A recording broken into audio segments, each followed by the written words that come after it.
तब्दीली के साथ बदलते भारत की शान।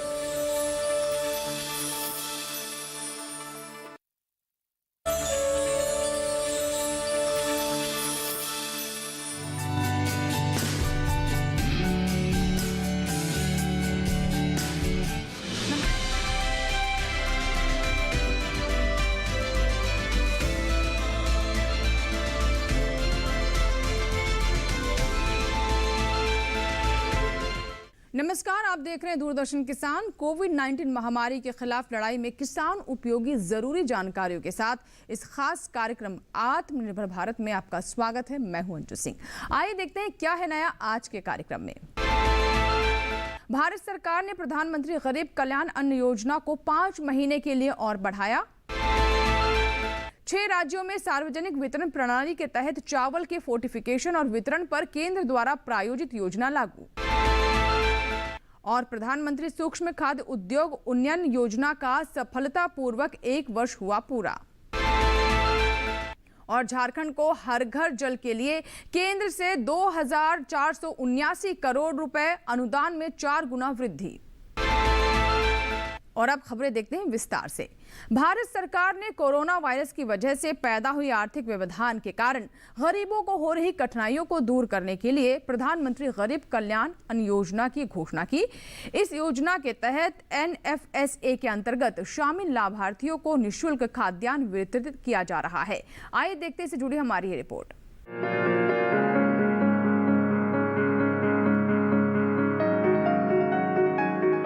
खाद्यान्न योजना के तहत NFSA के अंतर्गत शामिल लाभार्थियों के बीच निःशुल्क खाद्यान्न का वितरण किया जा रहा। 2 माह मई-जून 2021 की अवधि के लिए 5 किलो प्रति व्यक्ति प्रति माह की दर से किया जा रहा है। सरकार ने प्रधानमंत्री गरीब कल्याण अन्न योजना के तहत जुलाई-नवंबर 2021 के लिए 198,78,000 मीट्रिक टन खाद्यान्न आवंटित किया। 8 राज्यों ने PMGKAY 4th के तहत आवंटित खाद्यान्न उठाना शुरू किया। अब तक 1,06,000 मीट्रिक टन खाद्यान्न का उठाव किया गया। सरकार ने PMGKAY 3rd मई-जून 2021 के तहत सभी राज्यों और केंद्र शासित प्रदेशों को 77,42,000 मीट्रिक टन खाद्यान्न की आपूर्ति की। PMGKAY 3rd मई-जून 2021 के तहत 23 राज्यों और केंद्र शासित प्रदेशों ने आवंटित खाद्यान्न का अपना पूरा हिस्सा उठाया। भारतीय खाद्य निगम सभी राज्यों और केंद्र शासित प्रदेशों की सरकारों को सुचारू आपूर्ति सुनिश्चित करने के लिए पूरे देश में खाद्यान्न की ढुलाई कर रहा है। 1 मई 2021 से FCI द्वारा खाद्यान्नों के कुल 2,608 रैक लोड किए गए हैं, यानी दैनिक आधार पर औसतन 45 रैक किए गए। PMGKAY के सफल कार्यान्वयन के लिए भारतीय खाद्य निगम ने पहले ही सभी राज्यों व केंद्र शासित प्रदेशों में पर्याप्त स्टॉक पहुंचा दिया है। फिलहाल केंद्रीय पुल के तहत 591 लाख मीट्रिक टन गेहूं और 295 लाख मीट्रिक टन चावल, कुल 886 लाख मीट्रिक टन खाद्यान्न उपलब्ध।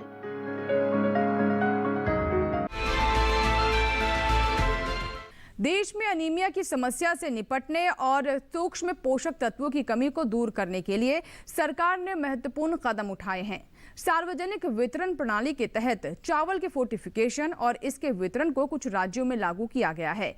आइए देखते हैं इससे संबंधित हमारी ये रिपोर्ट।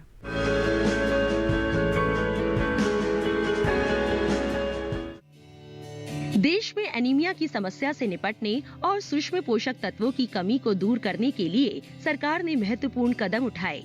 चावल मिल मालिकों के बीच जागरूक और प्रोत्साहित करके चावल के फोर्टिफिकेशन की क्षमता 15,000 मीट्रिक टन से बढ़ाकर 3,05,000 मीट्रिक टन करने के कार्य को गति दी। सार्वजनिक वितरण प्रणाली के तहत चावल के फोर्टिफिकेशन और वितरण पर प्रायोगिक परियोजना 2019-20 से प्रारंभ होकर 3 साल की अवधि के लिए शुरू की गई थी। वर्तमान में 6 राज्यों में सार्वजनिक वितरण प्रणाली के तहत चावल के फोर्टिफिकेशन और उसके वितरण पर केंद्र द्वारा प्रायोजित ये योजना लागू की गई है। आंध्र प्रदेश, गुजरात, महाराष्ट्र, तमिलनाडु, छत्तीसगढ़ और उत्तर प्रदेश में लागू की गई है ये योजना। आहार में विटामिन और पोषक तत्वों की उचित मात्रा को सुनिश्चित करने तथा पोषण सुरक्षा की दिशा में ये एक महत्वपूर्ण कदम है। देश में एनीमिया और कुपोषण से लड़ने के लिए चावल का फोर्टिफिकेशन एक लागत प्रभावी तथा पूरक रणनीति है।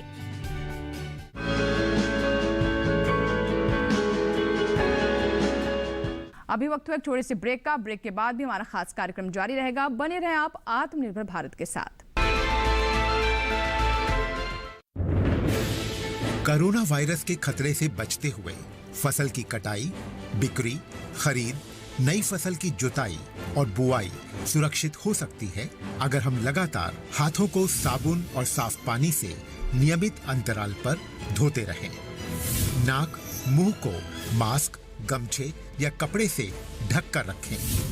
आंख, कान, नाक, मुंह न छुएं। आपस में 2 गज की दूरी बनाए रखें। मास्क और 2 गज की दूरी के मंत्र को अभी हमें छोड़ना नहीं है। फसलों की बुवाई एवं कटाई करते समय आपस में कम से कम 2 गज की दूरी बनाए रखें। फसल की कटाई करने के बाद छोटे छोटे ढेरों में इकट्ठा करें। कृषि के औजारों की समय समय पर सफाई करें। एक दूसरे के साथ औजारों की अदला बदली न करें।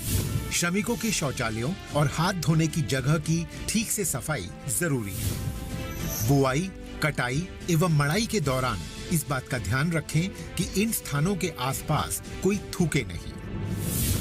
कंबाइन, हार्वेस्टर, थ्रेशर, जुताई और बुआई की मशीनों को इस्तेमाल से पहले साफ करें। मशीनों के इस्तेमाल से पहले और इस्तेमाल के बाद हाथ साबुन से साफ करें। वाहनों, बोरियों, थैलियों और पैकिंग के दूसरे सामान की साफ सफाई पर भी खास ध्यान दें। खरीद केंद्र पर आने से पहले किसानों एवं श्रमिकों की जांच। खरीद केंद्रों पर भीड़ न लगाएं एवं किसानों को बारी बारी से बुलाएं।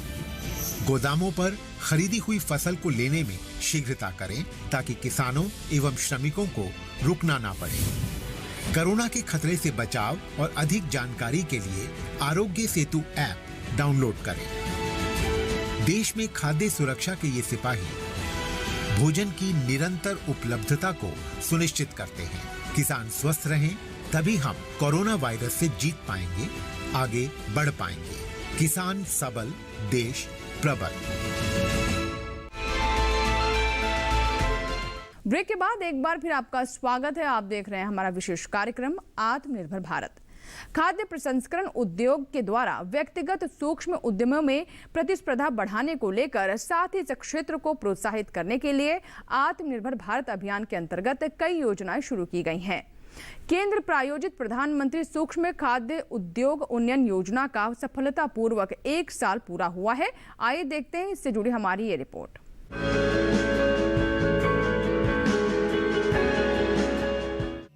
आत्मनिर्भर भारत अभियान योजना के अंतर्गत प्रधानमंत्री सूक्ष्म खाद्य उद्योग उन्नयन योजना का 1 वर्ष पूरा हुआ। इस योजना के तहत 25 करोड़ 25 लाख रुपए की प्रारंभिक पूंजी राज्य ग्रामीण आजीविका मिशन को वितरित की गई। 35 राज्यों और संघ राज्य क्षेत्रों के लिए 707 जिलों को एक जिला एक उत्पाद अनुमोदित किया गया। 17 राज्यों और संघ राज्य क्षेत्रों में 54 सामान्य इंक्यूबेशन केंद्रों को मंजूरी दी गई। PMFME योजना के आवेदन के लिए ऑनलाइन पोर्टल 25 जनवरी 2021 को शुरू किया गया था। पोर्टल पर 9000 से अधिक व्यक्तिगत लाभार्थियों ने पंजीकरण कराया है, जिनमें से 3500 से अधिक आवेदन योजना के तहत सफलतापूर्वक जमा किए गए हैं। इस 1 साल में PMFME योजना के अंतर्गत कई महत्वपूर्ण उपलब्धि सफलतापूर्वक हासिल की गई है। खाद्य प्रसंस्करण उद्योग मंत्रालय ने ग्रामीण विकास मंत्रालय, जनजातीय मामले मंत्रालय और आवासन और शहरी कार्य मंत्रालय के साथ 3 संयुक्त पत्रों पर हस्ताक्षर किए हैं। चयनित उद्यमों, क्लस्टरों, समूहों को प्रशिक्षण और अनुसंधान सहायता प्रदान करने में महत्वपूर्ण भूमिका निभाते हुए 371 मास्टर ट्रेनरों का प्रशिक्षण आयोजित किया जा चुका है। योजना के तहत प्रत्येक 10 उत्पादों के लिए विपणन और ब्रांडिंग समर्थन लेने के लिए नेफेड और ट्राइफेड के साथ समझौता ज्ञापन पर हस्ताक्षर किए गए हैं।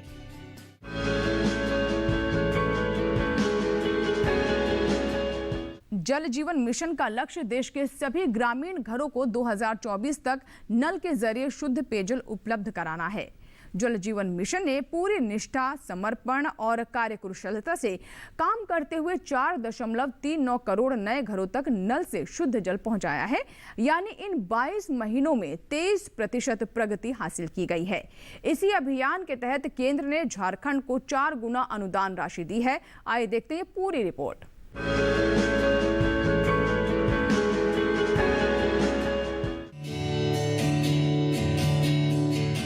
केंद्र सरकार ने झारखंड को जल जीवन मिशन के अंतर्गत 2021-22 के लिए अनुदान की राशि बढ़ाकर 2,479 करोड़ 88 लाख रुपए कर दी है। पिछले वर्ष केंद्रीय अनुदान की ये राशि 572 करोड़ 24 लाख रुपए थी। केंद्रीय जल शक्ति मंत्री श्री गजेंद्र सिंह शेखावत ने राज्य को अनुदान में 4 गुना वृद्धि को मंजूरी दी। झारखंड में 29,752 गांवों में रह रहे कुल 58,95,000 परिवारों में से केवल 7,72,000 ग्रामीण परिवारों में सिर्फ 13% ही नल से जल की आपूर्ति हो पा रही है। 15 अगस्त 2019 को जल जीवन मिशन के शुभारंभ के समय राज्य में 3,45,000 ग्रामीण घरों में 5.85% में ही नल जल कनेक्शन था। इन 22 महीनों के दौरान झारखंड में 4,27,007.24% ग्रामीण घरों तक नए नल जल कनेक्शन पहुंचाए गए। तब भी 7.24% की ये बढ़ोतरी राष्ट्रीय औसत 23% से काफी नीचे है। राज्य 2020-21 के दौरान केवल 2,99,000 घरों में ही नए नल कनेक्शन उपलब्ध करा पाया। इस गति से तो शेष बचे 51,23,000 घरों तक नल कनेक्शन पहुंचाना राज्य सरकार के लिए बड़ा दुष्कर कार्य प्रतीत होता है। 2020-21 के दौरान झारखंड को जल जीवन मिशन के तहत केंद्रीय अनुदान के रूप में 572 करोड़ 24 लाख रुपए आवंटित किए गए थे। झारखंड में केवल 5,867 स्कूलों में 14% और मात्र 962 आंगनवाड़ी केंद्रों में 2% में ही नल से पेयजल की व्यवस्था है। केंद्र सरकार ने राज्य से अगले कुछ महीनों में सभी शेष स्कूलों, आंगनवाड़ी केंद्रों और आश्रमों में नल से पेयजल पहुंचाने के लिए कहा है। 2021-22 में झारखंड से 53 राज्य क्रियान्वयन एजेंसियों को अनुबंधित करने की योजना है। साथ ही 2 लाख से ज्यादा लोगों को प्रशिक्षण दिए जाने की आवश्यकता है।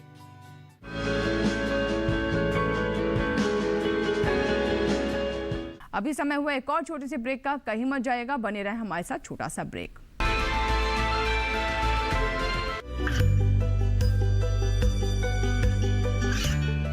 गांवों और पिछड़े क्षेत्रों में सरकारी योजनाओं की जानकारी पहुंचा।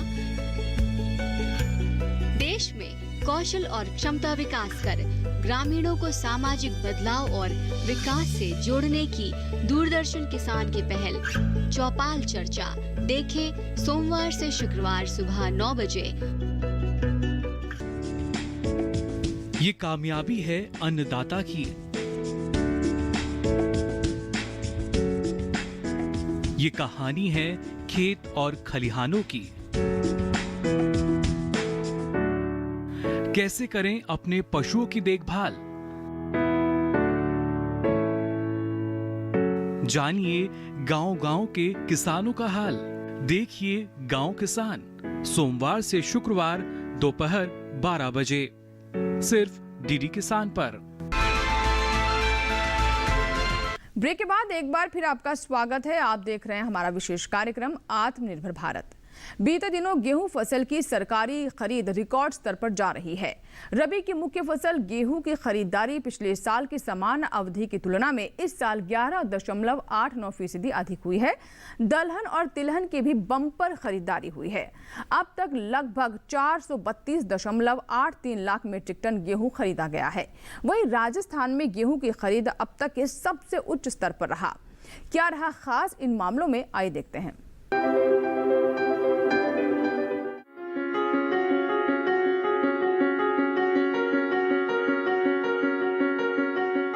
बीते दिनों गेहूं फसल की खरीद जारी रही। रबी की मुख्य फसल गेहूं की खरीद पिछले साल की समान अवधि की तुलना में इस साल 11.89% अधिक हुई है। आंकड़ों की माने तो अब तक लगभग 432,83,000 मीट्रिक टन गेहूं खरीदा गया है, जबकि पिछले साल इसी अवधि में 386,83,000 मीट्रिक टन गेहूं की खरीद हुई थी। इस शानदार खरीद से मौजूदा सत्र में गेहूं खरीद कार्य से करीब 49,07,000 किसान लाभान्वित हुए हैं। वहीं वर्तमान खरीफ विपणन सत्र 2020-21 और रबी विपणन सत्र में न्यूनतम समर्थन मूल्य पर 853,89,000 मीट्रिक टन से अधिक धान की खरीद हुई है और इससे करीब 125,99,000 किसानों को लाभ पहुंचा। इसके अलावा एमएसपी पर 9,37,396.81 मीट्रिक टन दलहन और तिलहन की खरीद की गई। इस खरीद से तमिलनाडु, कर्नाटक, आंध्र प्रदेश, मध्य प्रदेश, महाराष्ट्र, गुजरात, उत्तर प्रदेश, तेलंगाना, हरियाणा, ओडिशा और राजस्थान के 5,66,630 किसानों को 4,881 करोड़ 58 लाख रुपए की आय हुई है। साथ ही संबंधित राज्य और केंद्र शासित प्रदेश की सरकारें दलहन और तिलहन की आवक के आधार पर संबंधित राज्यों द्वारा तय की गई तारीख से खरीद शुरू करने के लिए जरूरी व्यवस्था में जुटी हुई है। वहीं गेहूं की खरीद वर्तमान रबी विपणन सत्र 2021-22 के लिए खरीद जारी है। 27 जून तक 432,83,000 मीट्रिक टन गेहूं की खरीद की गई है, जो कि अब तक की खरीद का सबसे उच्चतम स्तर है। जबकि पिछले साल की इसी समान अवधि में 386,83,000 मीट्रिक टन गेहूं खरीदा गया था। इसके साथ ही राजस्थान में भी गेहूं की खरीद अब तक के सबसे उच्च स्तर 23,19,000 मीट्रिक टन पर पहुंच गई है। इस तरह से 49,07,000 किसान मौजूदा रबी विपणन सत्र में एमएसपी मूल्यों पर हुए खरीद कार्यों से लाभ ले चुके हैं और उन्हें 85,483 करोड़ 25 लाख रुपए का भुगतान भी किया जा चुका है।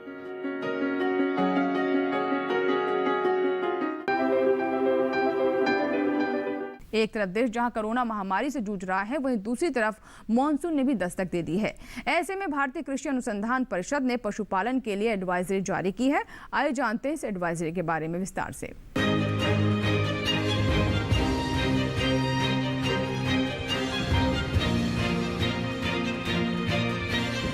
बरसात के दौरान पशुओं को कई तरह की बीमारियां लगती है।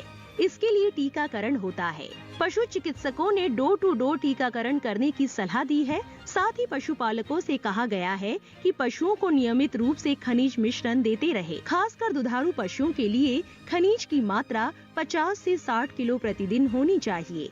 देश कोरोना महामारी के संकट से भी जूझ रहा है। सरकार ने पशु, मुर्गियां या फिर उनके लिए दवाएं वगैरह खरीदने की अनुमति दे रखी है। खरीदारी करते समय पर्याप्त दूरी बनाए रखें और साफ सफाई का भी ख्याल रखें। दूध निकालते समय, चारा देते समय या फिर पशुओं को एक जगह से दूसरी जगह बांधते समय भी साफ सफाई बनाए रखें। कोई भी काम करने से पहले और बाद में साबुन से हाथ धोते रहे। जहां हरे चारे या सांद्र भोजन की कमी दिखाई दे रही है, वहां किसान गेहूं, मक्का, गेहूं की भूसी, सरसों की खली और नमक का इस्तेमाल करते हुए घर पर ही चारा तैयार कर सकते हैं। पशु बांधने की जगह के फर्श को फिनाइल से साफ करते रहे। तबेले को संक्रमण मुक्त करने के लिए रखें। सोडियम हाइड्रोक्लोराइड, हाइड्रोजन पेरोक्साइड या सोडियम हाइड्रोक्साइड का इस्तेमाल किया जा सकता है। पानी पीने और चारे वाली नाल को भी संक्रमण से बचाने के लिए कली का लेप कर ले।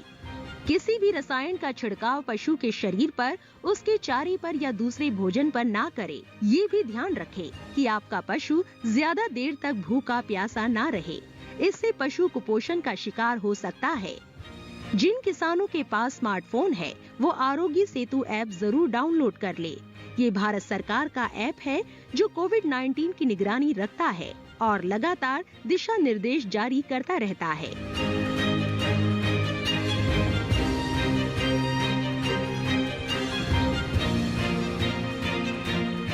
कोरोना महामारी जैसे संकट की घड़ी में भी किसान और खेतीहर मजदूर पसीना बहा रहे हैं ताकि हमारे घरों तक भोजन पहुंच सके। केंद्र और राज्य सरकारों ने भी समय पर सही कदम उठाए और ये सुनिश्चित किया कि कृषि कार्यों में कोई व्यवधान न पड़े और इससे संबंधित गतिविधियां सुचारू रूप से चलती रहें।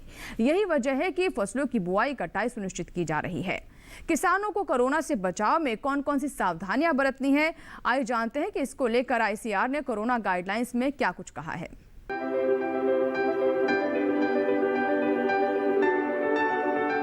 किसान फसल भी काटेंगे और फिर उसे बाजार भी लेकर जाएंगे।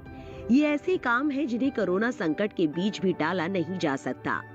किसानों का काम भी चलता रहे और बीमारी का फैलाव भी ना हो, इसके लिए कई तरह की सावधानियां अन्नदाता को अपनानी होंगी, जैसे बार बार साबुन से हाथ धोना, सामाजिक दूरी बनाए रखना, चेहरे पर मास्क लगाना, औजारों और मशीनों की साफ सफाई का ख्याल रखना, यानी मशीनों को सैनिटाइज करते रहे। इसी तरह परिवहन वाहनों, जूट बोरों या दूसरे पैकेजिंग सामान को भी इस्तेमाल से पहले सैनिटाइज करें। बेहतर होगा कि ज्यादातर काम मशीनों से किया जाए और मशीन के पास केवल आवश्यक संख्या में ही मजदूरों को जाने दिया जाए। जिन हिस्सों में कटाई या चुनाई का काम हाथों से हो रहा है, वहां 4 से 5 फीट की पट्टियों में काम करें। इससे मजदूरों के बीच दूरी बनाने में मदद मिलेगी। जहां तक संभव हो, कृषि कार्य समय अंतराल पर करें ताकि बहुत ज्यादा मजदूर इकट्ठा ना हो। काम पर जाने पहचाने लोगों को ही लगाए और उनसे भी जरूरी पूछताछ कर ले ताकि संदिग्ध या विषाणु वाहक शख्स से बचा जा सके। कटाई के बाद फसल का संग्रहण 3 से 4 फीट की दूरी पर छोटी छोटी ढेरियों में किया जा सकता है।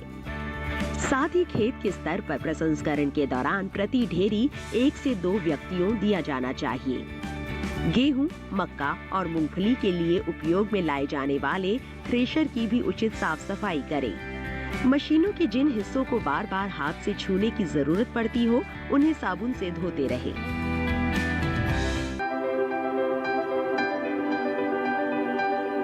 किसान भाइयों, ये था आज का आत्मनिर्भर भारत कार्यक्रम।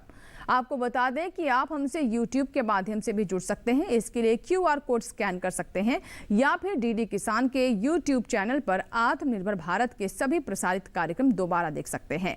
खेती किसानी से जुड़ी अहम जानकारियां साथ ही प्राप्त कर सकते हैं। आपसे फिर होगी मुलाकात। इस कार्यक्रम में लेकर आएंगे कुछ नई जानकारियां। तब तक आप बने रहें दूरदर्शन किसान के साथ। नमस्कार।